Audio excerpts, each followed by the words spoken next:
I think this farce has gone on for long enough. Don't bother coming back to the house anymore. There's no place for you here. Oh, and don't worry about your stuff. We did you the favor of putting it all out on the curb for you. Jessica's just as happy as I am that we're finally kicking you out, by the way. She said she got tired of having to smell your old lady perfume every time you walked by. What? Hold on, what are you saying, Joseph? This is the first time you've texted me since... Good grief, you've never texted me since I got this new phone a few years ago. You don't even talk to me at home except to complain about something. And now out of the blue, you're telling me that you threw away all of my things? What's going on? Are you really so senile that you still don't get it? We cleared out your room. It's ours now. I don't see why you would have any problem with that. It's not like you had anything important in there.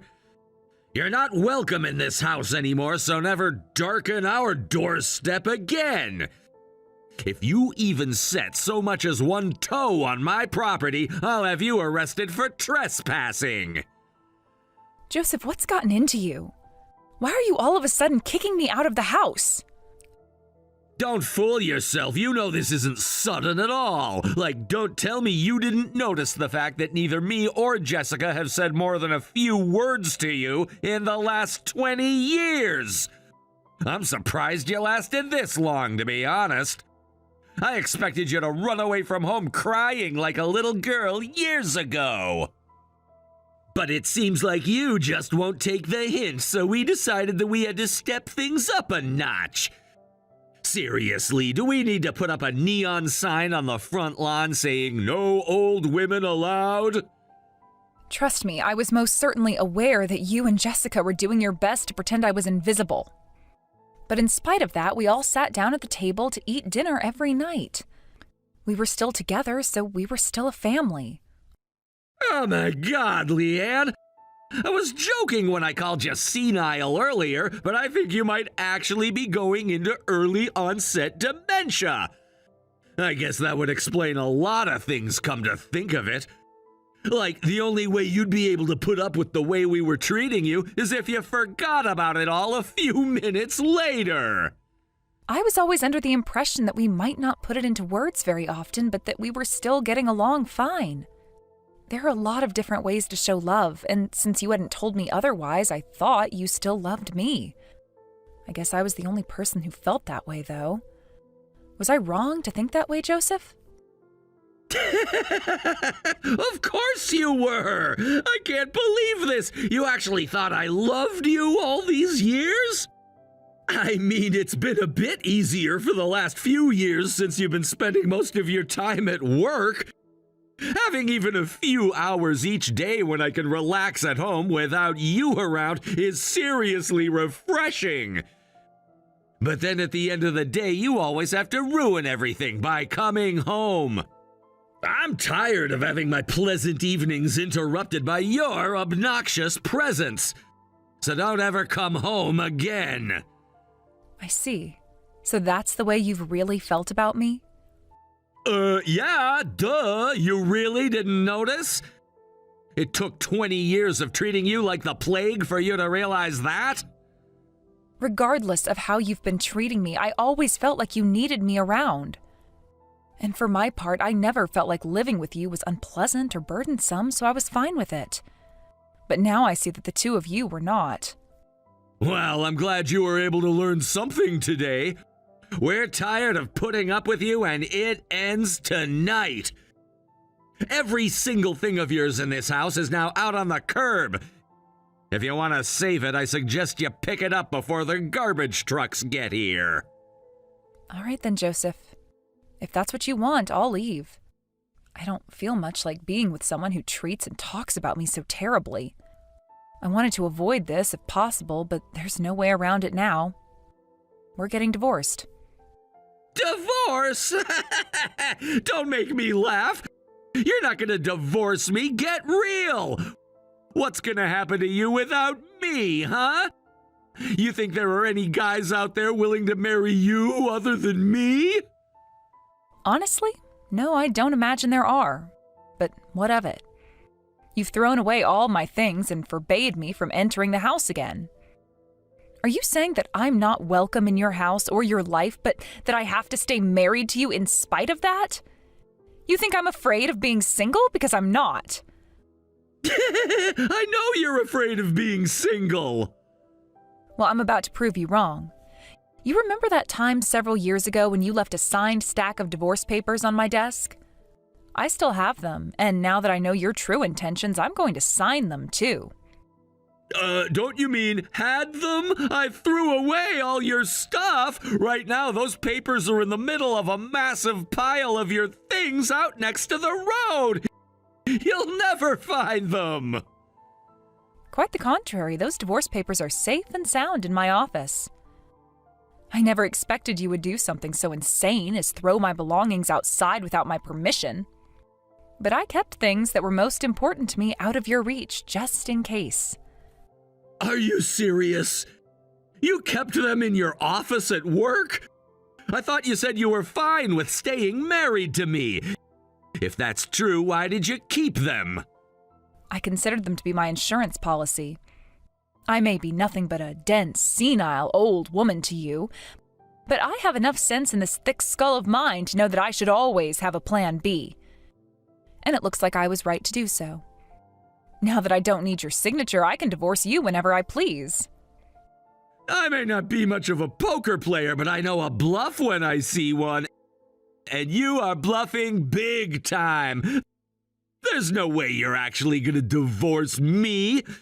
You lucked out big time when you were able to lock down a guy like me as your husband. You know that and I know that.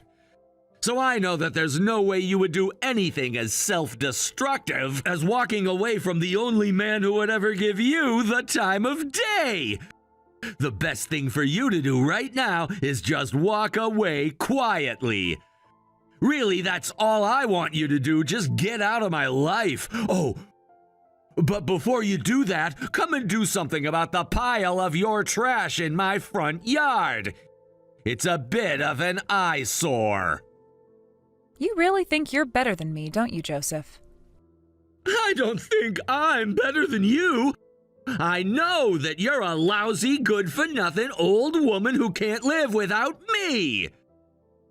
And you, Joseph, what would you do without me? Let's think about that for a second, shall we?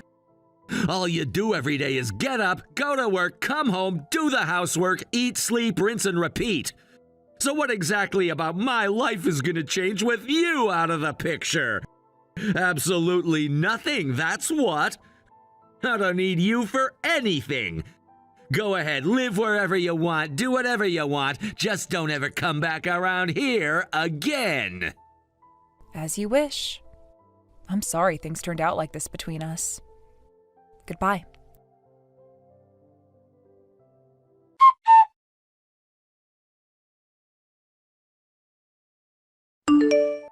Hi there, Melanie. I'm sorry to message you out of the blue like this, but there's something I need to tell you. Do you have a moment to talk? Leanne! Oh, it's so nice to hear from you. Oh, yes, I've got time. I'm currently at the hospital visiting my husband. He's been doing much better lately, so I've been coming to visit more often and staying longer. By the way, if you ever got a moment, would you mind terribly coming by to see him? He says he would love to get the chance to chat with you again. Well, it's wonderful to hear that he's feeling better. Sure, I'd love to come and see him. Once things have calmed down for me a bit, I'll come visit as soon as I can. Thank you so much, dear. Do let me know when you're coming, will you? I'd like to see you as well. Oh, but I'm sorry, you had something to tell me, didn't you? What is it, dear? Go right ahead. The truth is that your son and I just got divorced yesterday. What? You did? Oh no, what did that fool son of mine do to you this time? It's kind of a long story. It was a bit of a slow build-up, and then everything happened all at once. I've put up with a lot in the past, but after this, I don't think it's going to work out between me and Joseph. You poor thing! I can't imagine how hard that must have been for you. I'm here for you, Leanne. Go ahead and tell me everything that happened. Thanks, Melanie. You and your husband have done so much to help me out over the years. just for things to end up in such an unfortunate way. I'm so sorry that I couldn't do anything to prevent this from happening. Oh no, don't tell me that you've been putting up with them all this time for our sakes. Well, kinda. But I really do feel like I owe a huge debt of gratitude to you and your husband. And it's not really that I was putting up with them for you. It's just that once I divorced Joseph, then I would lose my connection to you. Oh, Leanne, you don't need to worry about that. You've got it all entirely backwards. We're incredibly grateful to you, too. You did us the favor of taking that selfish, pompous son of ours off our hands. I don't know if that boy would have ever gotten married if not for you. All that we wanted was for the two of you to be happy with one another. But if you're saying that you need to divorce him, then there must be some very good reason behind it. We should have been more active in asking you how things were going. We always knew how afraid you were of causing trouble for us. I'm sorry we didn't notice how bad things were until now. No, please don't feel bad. It's my fault entirely. I just couldn't let go of my foolish pride. I thought that divorcing him would mean I was giving up. But after what happened yesterday, I came to realize that sometimes walking away is the best thing for everyone. That's why I wanted to get the chance to say my goodbyes to you and your husband. Oh, goodness gracious, Leanne, don't talk like that. We don't need to say goodbye. But I'm just your daughter-in-law. To us, you're more than that. We consider you every bit our daughter. You're a part of our lives and our family no matter what happens between you and Joseph. Even if you divorce him, my husband and I will always think of you as our daughter. You really feel that strongly about me? How could we not? We're the ones who are in your debt. If you think you owe it to us to stay with Joseph, then you're dearly mistaken. Your life is your own, Leanne, and you shouldn't let anyone take it away from you. Go ahead and live your life the way that you think is best. And if there's ever anything that we can do to help you, never hesitate to let us know. Thank you so much, Melanie. How many times do I have to tell you, dear, you can call me Mom? Thanks, Mom. That's more like it. What happens between you and Joseph is entirely your business, and we won't try to pressure you in any direction. If you want to talk, though, I'll always be here to listen. You know, I might just take you up on that. I think there are a lot of things we should talk about. If it's all right with you, could I head over to see you right now?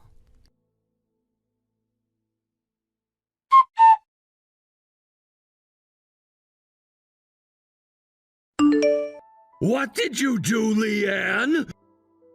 I just got a letter in the mail. It says it's from your lawyer and that we have until the end of the month to move out of the house. You sold my house? You had no right to do that. Actually, Joseph, I have every legal and moral right to do so. We are divorced, aren't we? And that house was never your house. I'm the one who bought it. It's mine. You didn't really think that I was going to let you keep living there free of charge after we divorced, did you? If you did, then wow, I have a feeling you might be the one going into early onset dementia. Wait a second. You're joking, right? You actually divorced me? I don't have the slightest clue why you would be shocked about that. I mean, did you actually think I wasn't going to? You and our daughter have been intentionally ignoring me for the last 20 years. And just a few days ago, you threw all of my stuff out onto the curb, kicked me out of the house, and told me never to come around there again. Did you think I was just going to let all that slide and stay married to you? But, think about it. What are you going to do if you become single again at your age? There's no way any other guy is going to be willing to marry you. You're used goods. Yeah, I know, and? There's more to life than being married, you know. Sure, most of the people in our circle of friends are married. All of them seem to be pretty happy with the path they took in life, too. But there are also plenty of single people we know who are getting just as much out of life. Some of those single people are divorced, too, and that doesn't seem to be having too much of an impact on how much they're enjoying life. So I think that even in the somewhat likely event I don't get remarried after you, it's not the end of the world. At the very least, I can say that being single for the rest of my life would be far better than spending the rest of it with a complete loser. Complete loser? You're not talking about me, are you? Is that a serious question? Who else would I be referring to? You seem to have been under the impression that you had the upper hand in our relationship. But the truth is that I was the one who was holding back on divorcing you. In ordinary circumstances, I would have kicked you to the curb years ago. And hindsight is 20/20, but knowing what I do now, I probably should have. Excuse me? I'm the one who settled for marrying an older woman like you. I gave you the trophy husband that you always wanted. Seriously, Joseph? Trophy husband? Get a grip. If you were any kind of trophy, you'd be a participation trophy. Hey! Is that the thanks I get for allowing you to live with me for all these years? Oh, it was a great privilege indeed, Joseph. Thank you so much for allowing me to pay all of our bills by myself. Oh, and it was especially kind of you to allow me to pay for our daughter's college education, too. You're totally right. It was wonderful having a trophy husband who has practically no redeeming qualities whatsoever. I mean, I guess you're slightly above average in looks, but other than that, there's nothing special about you at all. In any case, I am walking away from my old life and having a great time as I embark on a brand new journey. I don't believe it! You're actually serious? Where did this attitude of yours come from anyway? You've never talked to me like this before. If that's how you really feel, then explain why you stayed with me for this long. Why did I stay? Well, there are a few reasons. The first would be that I simply wanted to believe that there was love between the two of us. What? Oh my God! You really are going senile, aren't you? I've barely spoken to you in the last 20 years. What would give you the impression that a man who won't even speak to you actually loves you? You're right, we haven't had as many conversations lately as we used to. But that wasn't really a problem for me in particular. I was renting my own office space outside of the house to work in, so that actually worked to my benefit. I could give my all at the office during the day, then come home to peace and quiet at night. All I needed to do was keep the house somewhat clean and everything was golden. And you guys hardly ever complained about anything either, so I figured things were going well. Whether that's because you didn't want to talk to me or you simply didn't have much to complain about, I can't be sure though. But speaking of which, I don't think I've ever seen either of you so much as wash a single plate in all the time we've been together. How is the house looking right about now? I hope you haven't made too big of a mess. Well, that's none of your concern. You don't live here anymore anyway. Maybe not, but it's still my house.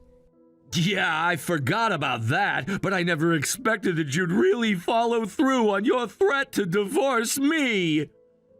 You seriously underestimated me. While you were ignoring me for 20 years, I wasn't just sulking in sorrow. I was working, cooking, cleaning, living my life like normal, mostly by myself. Now think, in all that time, did I ever ask you for help with anything? Hold on a sec, let me try to remember. Don't bother, because I never asked you for help. Meanwhile, you were completely reliant on me for just about every aspect of our lives. That means that me leaving is going to have a far bigger impact on you than it will on me. That's not true. But even if it were true, that still wouldn't justify you taking my house away from me. Maybe not, but you kicking me out certainly did. I have no reason to continue owning a house that I'm unable to live in. You did this to yourself. I don't see it that way. But where do you get off divorcing me just because you found out I didn't love you anymore? You had no problems with putting on a happy face and dealing with it up until now. What gives? I could ask you the same question. You pretended to love me until you didn't feel like it anymore. By the time I caught on, you had already wasted away my youthful years. That cost me any chance I may have had of getting remarried to someone who actually cared about me. Hey, it's not my fault that you were lost in some fantasy about me wanting to be all lovey-dovey with you. What about the time you got sick, huh? I didn't divorce you then, even though I could have. While you were in and out of the hospital for days and weeks at a time, I was taking care of Jessica all by myself. You owe me for that. Jessica was 13 when I got sick. She was more than capable of taking care of herself. And you barely did anything for her during that time. You were always going out to eat by yourself and leaving Jessica to fend for herself. Your mom was the one who ended up doing most of the cooking and cleaning for you. So if there's anyone I owe a debt of gratitude to, it's your mother, not you. Okay, well, you would never have met my mother if you hadn't married me. Ha! You see, all the best things in your life are thanks to me. So it's like I said after all, you have no right to kick us out of the house. You want to talk about the time I was sick? Okay. While I was in the hospital, did you or Jessica ever once come to visit me? No, you didn't. Your mother and father, however, were regularly stopping by to keep me company. By the way, I also know what you did to Jessica. You told her that I was the one who was causing all the problems for our family.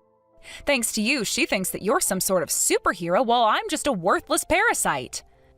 But you did what you had to do, I guess. If you didn't paint me out to be the bad guy, she would have noticed what a jerk you were. All I told her was the truth. If we didn't have to pay for your medical bills, we'd be able to have a way better lifestyle than we do now. Right you are, Joseph. Do you know what would also enable us to have a much better lifestyle? If you would actually hold down a job for more than a week at a time. What are you talking about? I've been going to work every day of the week for our whole marriage. I thought we had already covered the fact that I'm not an idiot. I know that you haven't actually been going to work. You're lying. You got no proof of that. Okay, what about the fact that I handle all the family's finances and can see exactly when your paychecks were deposited into our account? Sometimes you would go for entire months at a time without receiving a single paycheck, all while you were still going to work every day. Would you mind explaining that? I was getting paid under the table. That way we can avoid having to pay income taxes. You're lucky you have such a streetwise man around the house. Oh, I see.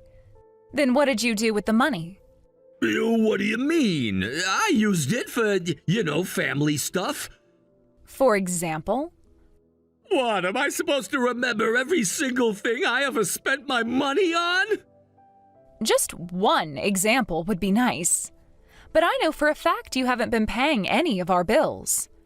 Utilities, property taxes, groceries, internet, cell phones, the mortgage. I've made every single payment out of my own paycheck.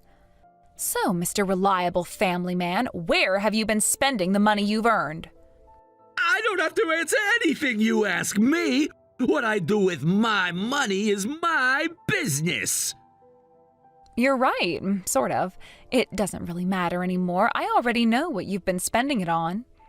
Anyway, it's a fact that you haven't contributed at all to the family's bottom line, or even done any housework to speak of. Meanwhile, I've been doing both, while also giving you two all of the love that a mother and wife should. I can honestly say that the only reason I was able to make it this long was because of the support your parents gave me. I lost my parents back when I was in college, so I had missed out on that sort of parent-child relationship until I married you. It didn't matter to me that we weren't related by blood. All that mattered was that they loved me unconditionally for who I was, and that meant the world to me. Which brings me to the second and most important reason I didn't divorce you sooner. I didn't want to lose my relationship with your parents. Is that right? Well, sucks for you. Now that we're divorced, you're never gonna have a relationship with them again. Looks like I need to work my persuasive magic on them just like I did with Jessica. I'll tell them that you were the one who abandoned me. I might even throw in that you were cheating on me. They'll hate you for sure. Don't waste your time. I already explained the situation to them myself. You did? That's right. I told them exactly why I divorced you, including you kicking me out of the house as well as ignoring me for the last 20 years. Your parents are very sensible people, unlike you, so they could tell that you were the one in the wrong.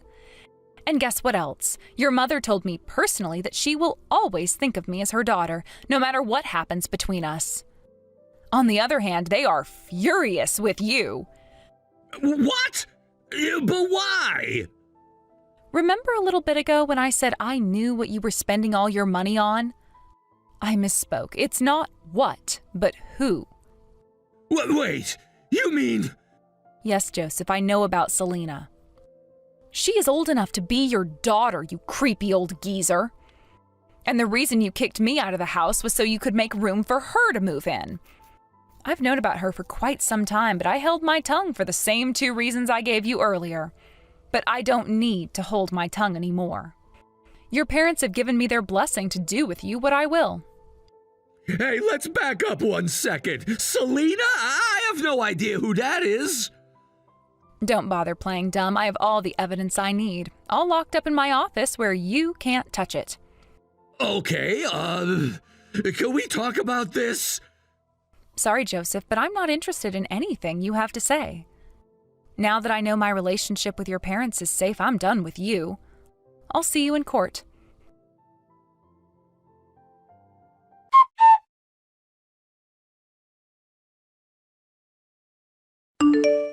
After that, Joseph kept begging me for a chance to come and apologize to me. He knew that if I found out he was spending my money on his mistress, I could sue him to get it back. But I didn't need or want an apology from him. All I want is that he gives me what's rightfully mine. It turns out that Joseph never visited his dad once while he was in the hospital, just like he did with me. That, combined with the revelation of his emotional abuse and infidelity, led his parents to a quite radical conclusion. They wrote Joseph out of their will. This was quite the blow to Joseph, as he had been counting on receiving a sizable inheritance from them. So what will they do with their fortune? I assumed they would donate it to charity, but they decided to leave it to me instead. I felt guilty accepting that, but they were insistent. So now, even after Joseph and I divorced, I still visit them regularly. When I'm with them, it feels like the wounds from the loss of my birth parents are starting to heal. I hope to spend as much time with them as possible to repay them for the kindness they've shown to me.